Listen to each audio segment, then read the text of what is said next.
You can make a difference. By becoming a supporter of our channel, you not only help us thrive, but also become an active part of our community. The link to join us is in the description.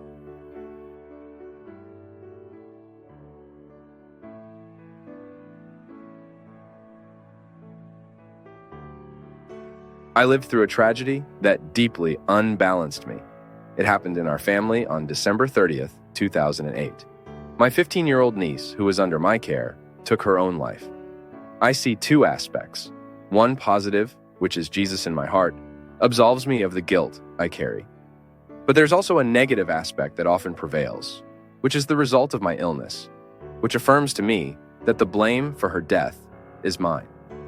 I feel the desire to go to the same building where she judged herself and repeat the same insanity. But thanks to Jesus and the work the Lord has done in my life, I lack the courage to displease God, and I do not want to sadden him with this lack of faith. So that the Lord may better understand my feeling of guilt, I will speak to you affectionately and briefly about my niece, Tatiana. She speaks of the girl, that she was a very special, very sweet girl, and that unfortunately, she fell into this absurdity of wanting to die, right?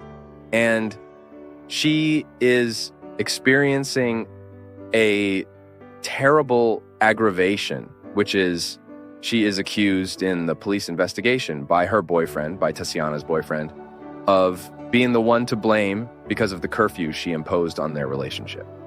The boy claims that the girl was unhappy with this.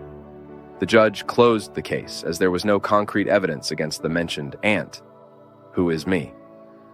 Father, the feeling I have is that Tatiana's whole life was pushed into an abyss, and I gave the final push.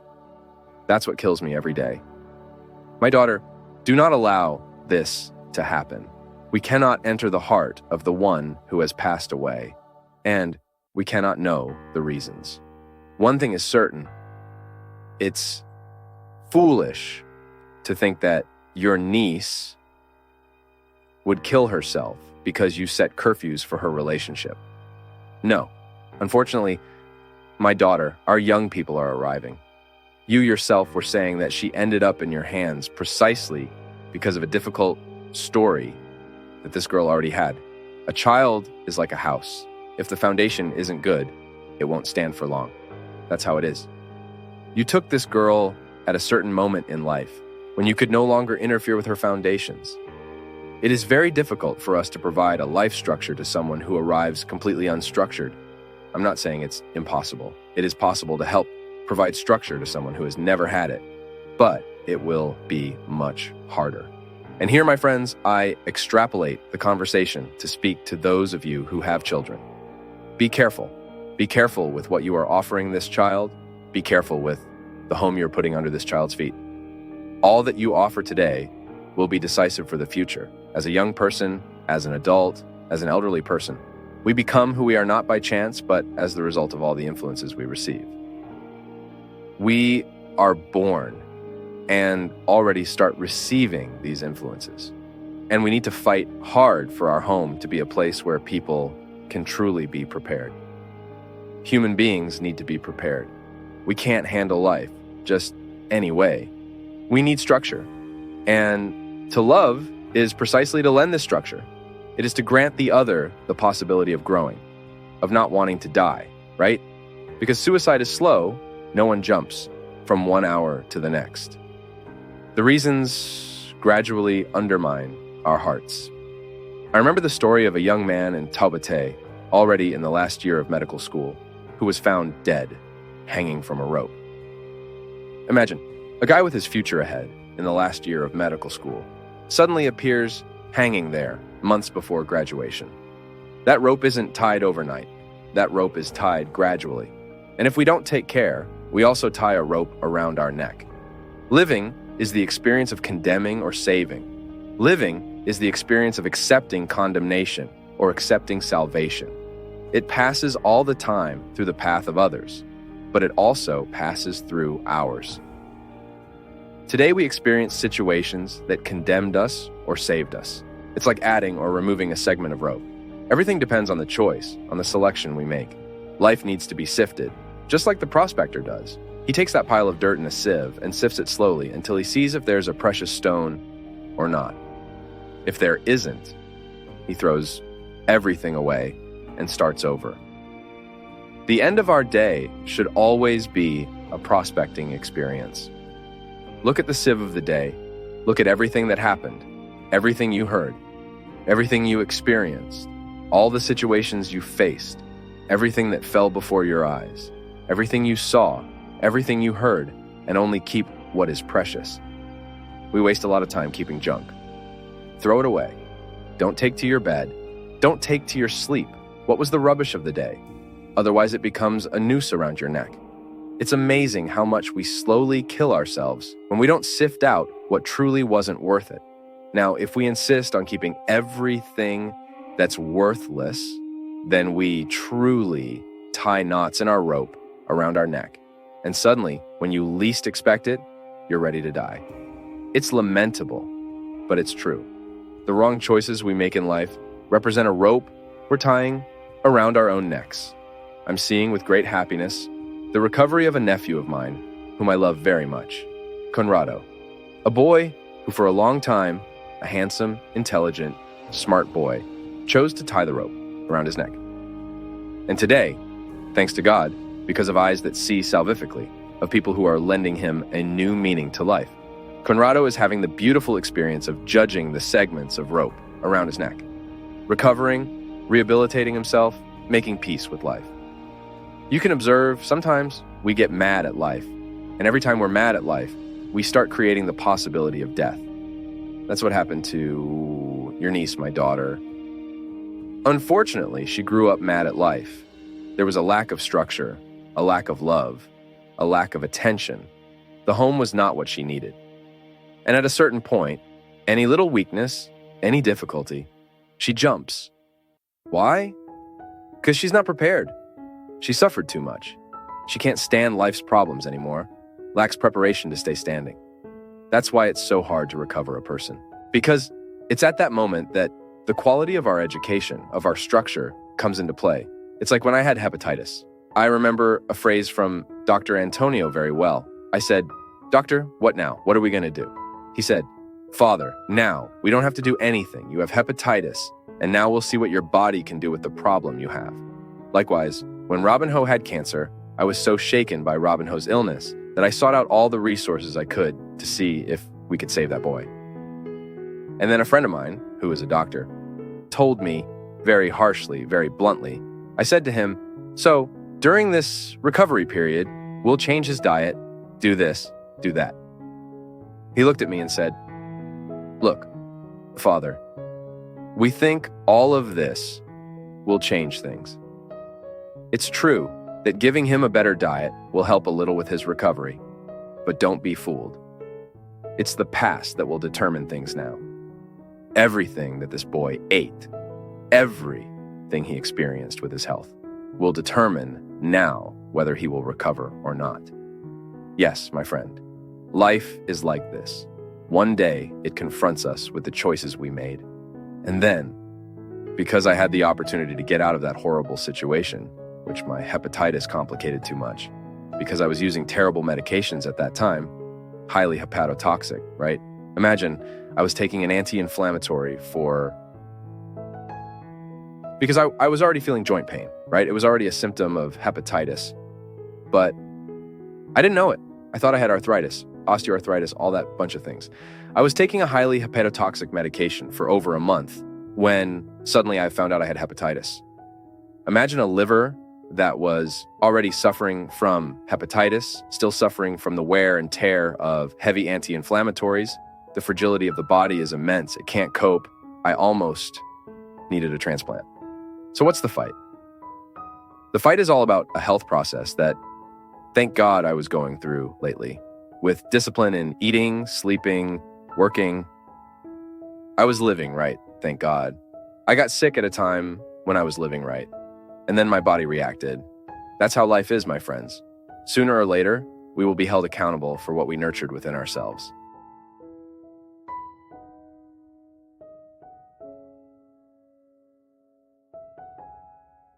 Father Fabio, if God is omnipresent, is he the owner of good and evil? Dear one, the fact that God is omnipresent has nothing to do with the origin of evil, because omnipresent means being everywhere, the omnipresence of God. So God is here. God is there with you. He is present everywhere. The question of the origin of evil is a much discussed theological issue. We have a very beautiful reflection in Christian Catholic theology regarding the origin of evil. But the most important thing in all of this, because I know that what bothers us the most is this, is to think, if God is good, how can bad things happen? Who is responsible for all these bad things happening? We have an interesting explanation, which is the origin of sin. Sin as the door that opened for evil to have power over us. Then you have all the metaphor of paradise that was lost, of the apple that was eaten, of the expulsion of Adam and Eve, of that space that God had placed so that they could live in harmony. We have this parable as an indication that evil arose precisely at the moment when we broke the covenant with God. At the moment when Adam and Eve wanted to be others, wanted to be gods, they forgot about human condition, forgot who they were, and wanted to be who they could not be. And from the moment we want what is not rightfully ours, we begin to establish injustice. Have you noticed that? How many bad things happen? Precisely because we do not know how to recognize what is not ours. Why is theft inherently evil? Stealing something from someone is evil. That is evil because I do not respect the space that is delimited. It belongs to another, but I want it for myself. The same thing when you have the presence of evil. Life. When I go and kill someone, it is the lack of respect for what the other is. Violence has its origin in this. Now, what makes me evil? It's my adherence to this project. It is very dangerous for us to blame all guilt on the devil. Oh, it's the devil who wants this. It's the devil who makes it happen. Yes, but if the devil wants it, we are the ones who carry it out for him. Have you ever seen the devil walking the streets? No. I have seen diabolical people walking the streets. The devil himself, no. There is no problem here. We do not have a devil here. The other day, a woman asked me, Father, do you perform exorcisms? I stopped to think, how can I perform an exorcism? No. Then I thought, but immediately I said, no, there is a way for you to perform an exorcism. You love. Every time you love, my friend, the devil has no place with you. The devil cannot stand a person who loves. The devil cannot do absolutely anything in the life of a person who seeks goodness, who seeks partnership with truth. The devil begins to have a say in our lives when we open the doors for him to sit, to have a coffee in our house, to have a little whiskey with us. Then that's it. You start opening the doors. Oh, come smoke some marijuana. And the devil sits and smokes marijuana. Let's sniff some cocaine. It's the opposite, right? It's me who is adhering to what is a process of breaking within me. This week I was in Itapemirim. I met a young man there. I think his name is Paulo. During the show, I saw that he was very quiet, but I had already seen him like that because he was very close. And at the end of the show, he was already up on something, waving and singing. And then he asked, I understood that he wanted to talk to me. And then he came to the dressing room to give me a hug. And he said to me like this, Father, I'm struggling to free myself from drugs. And then I hugged him and said to him, my friend, freeing yourself from drugs is the same as you starting to love yourself again. Because drugs are nothing but a lack of love. I will judge within myself a toxin that will harm me. I will judge within myself a substance that will numb me, that will take away my awareness of things, that will distance me from the people I love, that will take away the peace of mind from the people I love. How sad it is. The drug addict does not see the suffering he causes. The mother who does not sleep, who until she sees her son coming home, no matter how bad he is, she likes to see him arrive anyway. She doesn't sleep because she keeps thinking, my God, where's my son now? So cutting with drugs is reestablishing the bonds of love that you have. When you say, I'm going to stop smoking this marijuana, I'm going to stop doping myself, I'm going to stop drinking, especially because the worst of all addictions for me is the socialized one, the one we do in front of everyone. Alcohol is terrible, and every time a person decides to stop drinking, they are not deciding for themselves alone. It's also because of the people they are making suffer that they are destroying. It's so beautiful to see a person react because of the love they have for others. So, this is a beautiful thing to see. Now, evil, it enters into the context of our lives based on our choices. I choose evil. It exists. It is concrete. It is real. But it only tries to seduce. It is me who will adhere to it and will represent it in my life. More than knowing its origin, it is discovering a way to neutralize it. I don't know how evil entered the world. I don't have that answer. I have the suggestion that theology, that the parable gives me, but I don't have a ready answer for that. So what do I do? If I don't know how evil entered the world, I can avoid it entering me. That is what is right and possible. Only those who have read Father Fábio de Melo's books know how transformative they are. They make us reflect and change our perspective on life. If you haven't read them yet, don't miss this great opportunity. Learn more by clicking on the links in the description. Father Fábio, what can we do when fear prevents us from fulfilling what God wants from us? Fear is a natural reaction to everything that tends to be new in our lives. Of course, fear is a natural reaction to various situations in life. Fear is natural in us because it points us to what is a limit.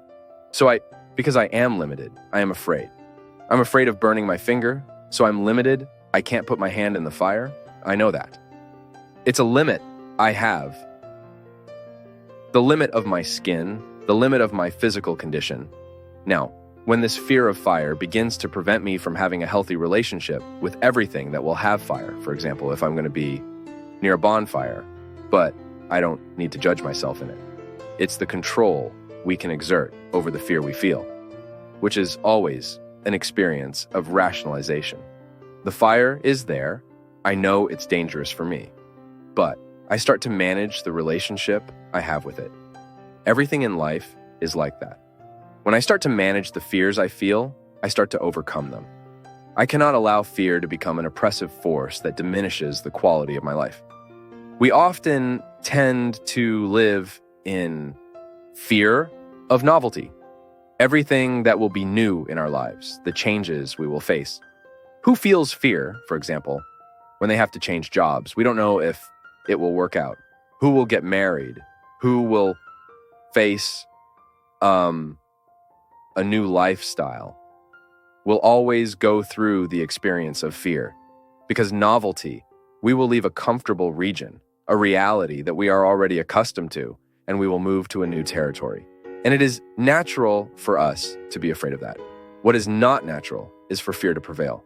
That is why we always need to be careful to manage new realities, always seeking that courage that minimizes the power of fear. When we feel that we are feeling too much fear and we are missing opportunities because of the fear we feel, we lose precious opportunities. The other day, I even met a girl who was sharing with me, Father, I'm very afraid of growing in the relationship with my boyfriend because the last relationship I had made me suffer a lot. So she couldn't invest in the new relationship because she brought the scars of a relationship that was very tragic for her. It ended with a lot of suffering. She suffered a lot at the hands of that boy, that old boyfriend. So now she was facing the fear that if she loved again, she would have to go through the same situation she went through.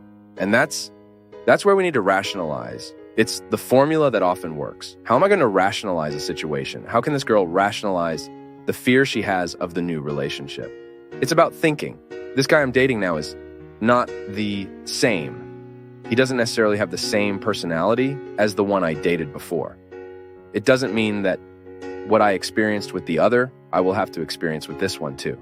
That's rationalization. Because the big challenge, my people, is to put meaning and reason into what we feel. Put meaning into feeling. That is, shed light on what I am feeling and understand my feeling, which is not always true. Not everything I feel is true. So, I'm afraid of being betrayed again, but I may not have reasons for that. It may be that the person next to me today does not give me any reasons to feel this fear, but because I have marks from the past, today, I deal with her with fear, insecurity. It's interesting for us to realize that humans will always need healing. Often the relationship doesn't work today because we haven't healed from the relationship we had. That happened. That was tragic for everyone.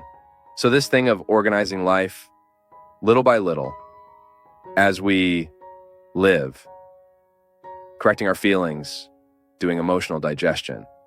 When we eat something that makes us sick, we have stomach upset, right? But when we also feel something that made us sick, we need to experience emotional digestion.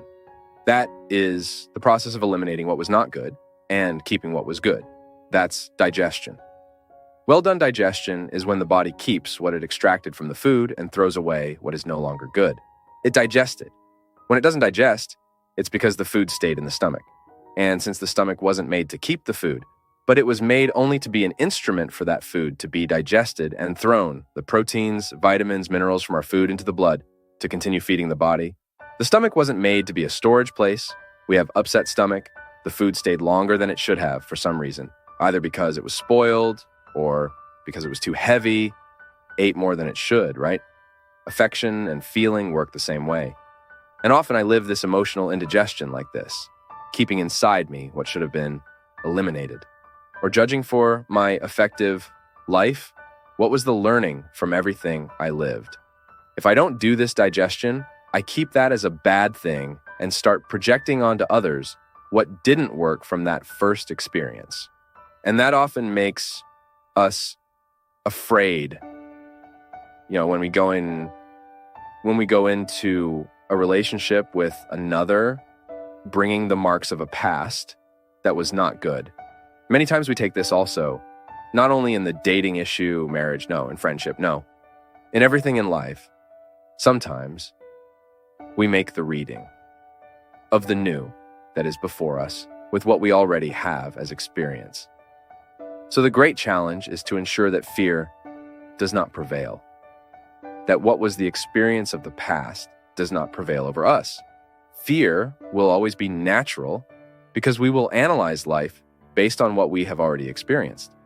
And if what we experienced we did not put in the right place, then we run the risk of making this experience always determinate for us, as it scares us, limits us, and prevents us from going beyond. But it is always good for us to make this effort so that this fear does not prevail.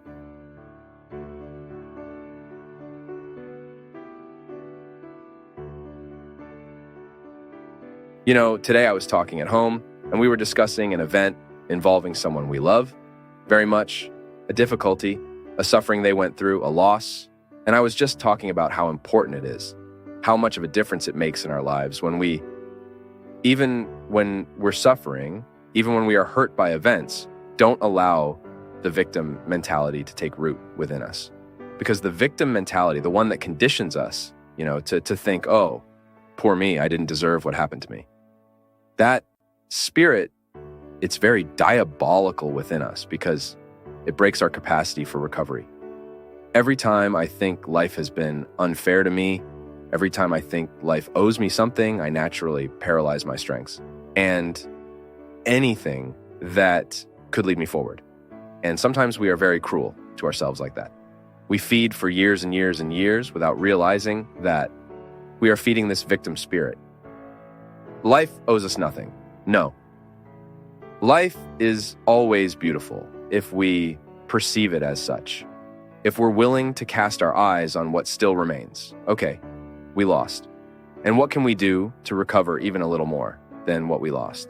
Sometimes in some situations that we think were a loss, it was actually a blessing. Because before I used to get really annoyed, by anything. Sometimes I'd get annoyed about a flight that went wrong. Not today. I've been trying to replace the logic of what annoyed me with this. So okay, it didn't happen because I wasn't supposed to go. So I'll make the most of this moment I have here and see what good I can extract from it. And when we start to abandon this spirit that's sometimes diabolical. Then why is it diabolical? Because it disrupts the harmony within us. So many times I have diabolical feelings. If I look at my life and see myself as a poor victim, poor me, this self-pity, that's diabolical. It's a diabolical feeling. What I need to do is roll up my sleeves and get to work on what I can still do, and even recognize the part I play in what doesn't go right. Because sometimes it's a sequence of mistakes. It went wrong here, it went wrong there, and I don't have the courage to start looking at how I've been doing things. Sometimes it's a disharmony that precedes all other mistakes. A disharmony that I'm often used to and no longer perceive its effects on me. So, a good way for us to heal our behavior, what is often determinant in us, our way of being, I need to heal my way of being. It's me realizing the beauty of life. Yes, life is beautiful. Rid myself of victimhood and go fight. Go seek my share. There's so much to live, my friends. Visit a hospital and you'll see. When a person faces the limit, illness is like that, right? It strips us of all the excesses. We become very real. Find someone who is living the destitution that illness shows, and you'll see a real human being. Because sometimes when we're very healthy, very full of opportunities, we hide, we pretend. But illness doesn't. It takes everything from us.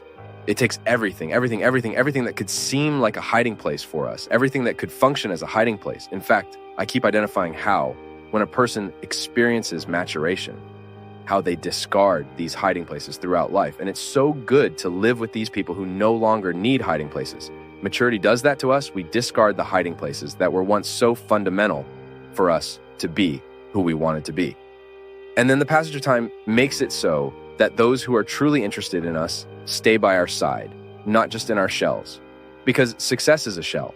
Sometimes people approach you because they know you're someone who succeeded in your field. So it's good to be seen with you. It's good to take a photo with you. It's good to show others that they're close to you, that they're your friend. But in reality, they're not interested in who you are.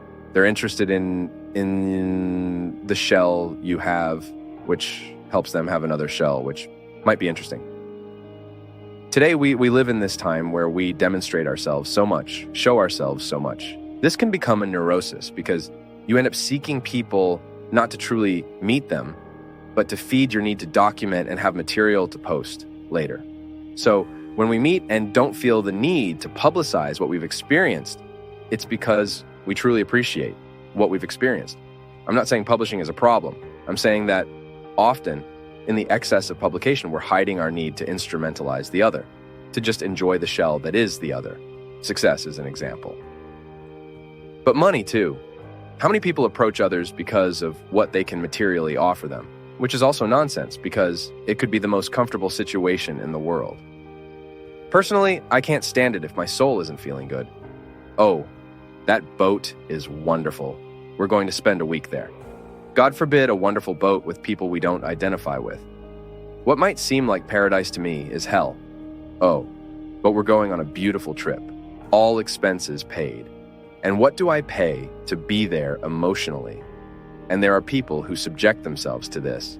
They spent the weekend just read here to show off, just to maintain their own shell and that of others. And then the emptiness of the heart naturally happens. We become hollow inside because life is so outward, and so little inward, that we end up losing our own inner joy. So overcoming all this, so that life is worth it, requires daily reflection, requires a daily exercise of identifying where are we really exercising ourselves. I'm talking about myself too, of course, but I'm sure you, in different instances, experience the same conflict I do. You also notice the social hollowness, the anthropological hollowness all around you, or even within you, because that has been a characteristic of our times. We are increasingly empty. We are disinclined towards content. We are very fond of brief speeches. And with that, we are causing a terrible human loss. We're empty, we're foolish, we're superficial, we're trivial. And this triviality, this superficiality, has caused a terrible social loss. And that's why we need to keep emphasizing this. If we don't change the way we educate our children, instilling values in them from an early age, We shouldn't expect change. If I skip the toll booth to avoid paying, and if I'm enjoying it like everyone else who pays, I have no right to open my mouth to talk about corruption in Brasilia. If I'm not honest in my working relationship with my employee, if I deprive him of his rights, if I'm not fair to those who work with me in compensation, I have no right to speak. Of the thieves who loot stores, who feel entitled to break everything. So it's a chain. I don't want to be left out of this reflection. You know why? Because the hollow world is also in me. God forbid I keep making moralistic speeches, putting myself outside of history. No. I also have to manage the dangers of frivolity daily. Or do you think I'm immune? I'm not. I reflect all the time on how I choose to be who I am, to be who I can be, And if we don't rid ourselves of the complacency that makes us crazy, foolish, superficial, and unable to transform realities, we lose the joy of life. Because what's good, what makes us feel alive, is precisely when we realize that we contribute to a process. And over time, we start giving up wanting to change the world, When we're younger, we have all those dreams. That thing, I'm going to be a revolutionary. Until the day you discover that you can't change much. Okay, but then where can I? And you start acting in the space that suits you. For example, by pulling people out of this victim mentality, I can't maintain the victims. That poor person, eternally pitiful, who doesn't even want to work, who we have to carry on our backs forever. I'm not obligated. Oh, but Father, what about charity? Charity, my daughter, is opening the eyes of the other so that they go get their share. Sometimes charity is putting the other in their place. Enough. Enough. I'm not your automatic debit. How many of us within our homes represent this? We stopped being people a long time ago. The other only sees us as an automatic debit. There's nothing crueler than that. You even lose the pleasure of helping because the other only sees you as an ATM where they go, enter a PIN, and take what they want from you. Sometimes we maintain these relationships because we lack the courage to break the victimhood that is within us, that is in the other. I learned a lot of this from life. Sometimes the victim is maintained by me, who insist on helping, and don't realize that sometimes the best way to help is to wake them up, say no once in a while, so that they start living again. This life is too beautiful to be wasted with dishonesty, or for me to be forever a poor victim, always justified by the difficult past I had. There are so many stories inside me that would give me the right to say, wow, come on, Father Fabio, poor thing, what a difficult life. No, I don't want that, no. What I want is to recruit daily what life can offer me, even if it's just a little thread. I'll hold on to it. Life I want to conquer through hard work, because I already have God's grace. Oh, but if I don't do the hard work, grace doesn't act. Grace doesn't even produce effects on me if I don't put in the hard work. That's how it works. Want an easy life? Sit on a coconut pudding.